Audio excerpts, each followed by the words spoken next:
नमस्कार. निवेदक विठ्ठल पवार या माझ्या यूट्यूब चॅनलमध्ये आपल्या सर्वांचं मनापासून स्वागत करत आहे. खरं तर बांधवांनो, भगिनींनो, लोकांमध्ये बोलणं ही सुद्धा एक महत्त्वाची कला आहे आणि अत्यंत महत्त्वाचा हा व्हिडिओ आणि त्याचं स्पष्टीकरण या ठिकाणी मी देतोय. तत्पूर्वी निवेदक विठ्ठल पवार या यूट्यूब चॅनलवर जर तुम्ही नवीन असाल तर माझ्या यूट्यूब चॅनलला सबस्क्राईब करा, व्हिडिओला लाईक करा, शेअर करा आणि हो, कमेंट्स करायला विसरू नका.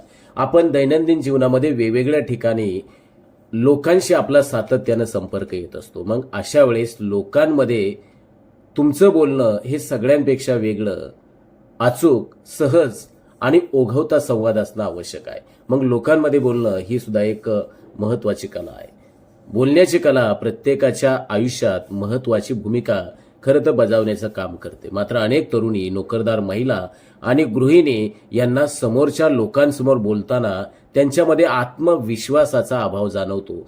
काही वेळा त्यांना बोलण्याची संधी मिळाली तरी भीतीमुळे त्यांचे हातपाय थरथर कापतात, घाम फुटतो आणि जे बोलायचंय त्याबद्दल शब्दच त्यांच्या तोंडातून, ओठातून बाहेर पडत नाही.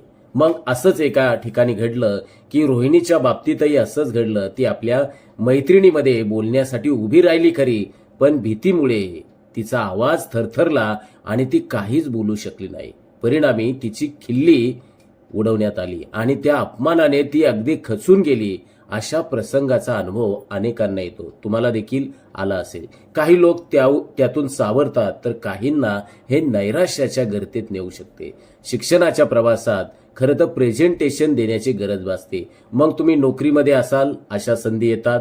तुम्ही गृहिणी असाल तर छोट्या मोठ्या समारंभात किंवा कुटुंब असेल तर त्या ठिकाणी तुम्हाला बोलावं लागतं. महत्त्वाचं म्हणजे हे प्रसंग टाळून चालणार नाहीत.